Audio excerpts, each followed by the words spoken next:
Just in the last hour, Noon Chia and Khieu Samphan were both convicted of crimes against humanity and sentenced to life in prison. The final verdict was delivered by a UN-backed court in Cambodia.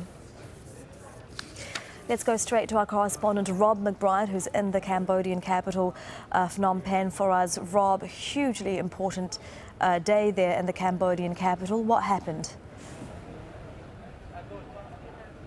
Extremely historic day here for Cambodia, and very emotional scenes at this special tribunal. We're in this overspill area outside this special courthouse where people have been following proceedings here, members of the world media, local organizations, NGOs, human rights groups, but more importantly perhaps some of the older generation Cambodians, people who lived through that era, relatives of people who died under the Khmer Rouge.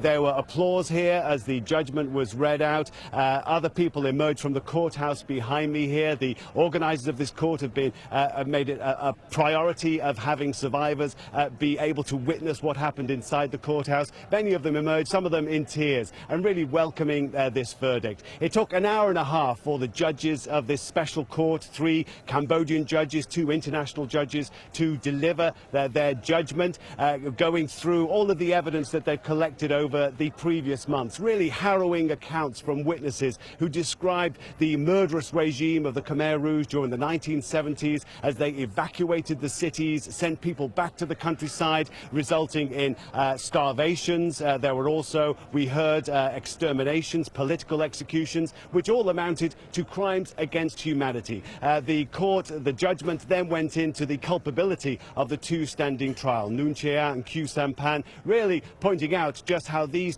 2 men were very much responsible at the heart of the regime that perpetrated these crimes. Those 2 men, one of them 83, the other 88, now old men, sat motionless, expressionless as they were convicted and sentenced to what remains of their life in prison. Rob, convicted for crimes committed 40 years ago in the 1970s, why has it taken so long to bring these people to justice?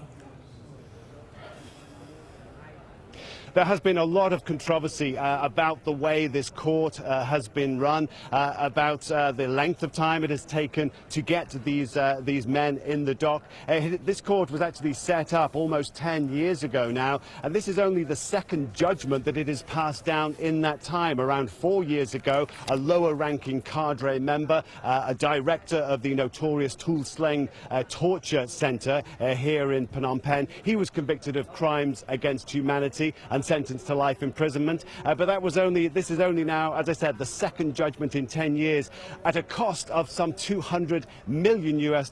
Many people here, though, are asking, given that, has it all been worth it? Especially when there is a question mark now over whether there will indeed be any more members of the Khmer Rouge actually brought to justice here.